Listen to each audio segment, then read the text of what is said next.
রাজধানীর উত্তরার দক্ষিণখানের ফায়দাবাদের জামতলায় নিজ বাসা থেকে সারা রোকসানা পিনু নামে 2 সন্তানের জননীর মরদেহ উদ্ধার করেছে পুলিশ। প্রাথমিকভাবে পুলিশের ধারণা চুরির উদ্দেশ্যে বাসায় ঢুকে শ্বাসরোধে হত্যা করা হয়েছে তাকে। পরিবারের অভিযোগ, স্বর্ণালঙ্কার লুট করতেই এই হত্যাকাণ্ড। সহকর্মী ইমন চৌধুরীর সহায়তায় আরও জানাচ্ছেন সমর ইসলাম। উত্তরার দক্ষিণখানের ফায়দাবাদের জামতলার এই বাসাতেই তৃতীয় শ্রেণীতে পড়ুয়া এক সন্তান স্ত্রী সারা রোকসানা পিনু সহ থাকেন মোহাম্মদ সোহেল, আর বড় ছেলে থাকতেন আবাসিকে। স্বাভাবিক দিনের মতোই সকালে কর্মস্থলে যান সোহেল, মেয়েও যায় স্কুলে। বাসায় একাই ছিলেন সারা রোকসানা পিনু। বিকেলে বাসায় ফিরে স্ত্রীকে ডাকাডাকি করেও কোনো সাড়া পাননি সোহেল। পরে ঘরে ঢুকে দেখেন মুখে বালিশ চাপা অবস্থায় মেঝেতে পড়ে আছে স্ত্রীর নিথর দেহ। একই সঙ্গে দেখতে পান পাশের কক্ষের জানালার গ্রিল কাটা।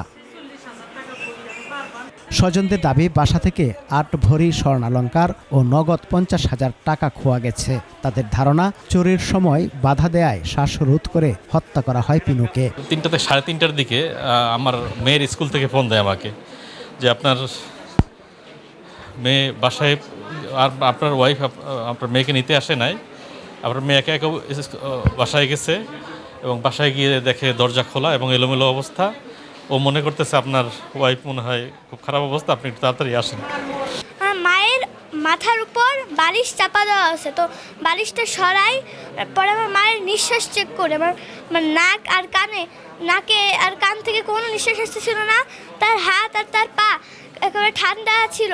নৃশংস এ ঘটনায় এলাকায় নেমে এসেছে শোক আর আতঙ্ক। দ্রুত হত্যাকারীদের গ্রেফতার করে দৃষ্টান্তমূলক শাস্তির দাবি জানিয়েছেন স্বজন ও স্থানীয়রা। তোর তো স্বর্ণ আছে, এই স্বর্ণ কোথায় ছিল? হ্যাঁ, পরে বলতো সাপা সবসময় তো যেসব জায়গায় খুঁজে এসব জায়গায় আমি রাখি না। যে এইটাই ঘটাইছে, যে করছে, আমরা সুষ্ঠু তদন্তের মাধ্যমে আমরা বিচার চাই। এলাকায় ছোটোখাটো চুরি প্রায়ই হরহামেশা হচ্ছে, দিনে দুপুরে হচ্ছে, রাতেও হচ্ছে।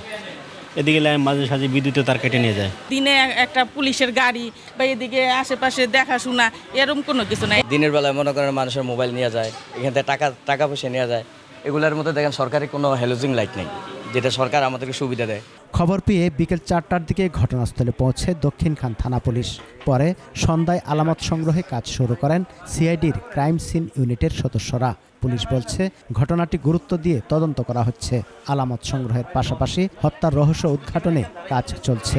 আমরা এখনো সঠিকভাবে বলতে পারতেছি না, আমাদের জিনিসটা তদন্ত চলতেছে, তদন্ত শেষে সঠিকভাবে বলা যাবে। কে বা কারা কিভাবে এই হত্যাকাণ্ড ঘটিয়েছে তার উত্তর খুঁজছে আইনশৃঙ্খলা বাহিনী।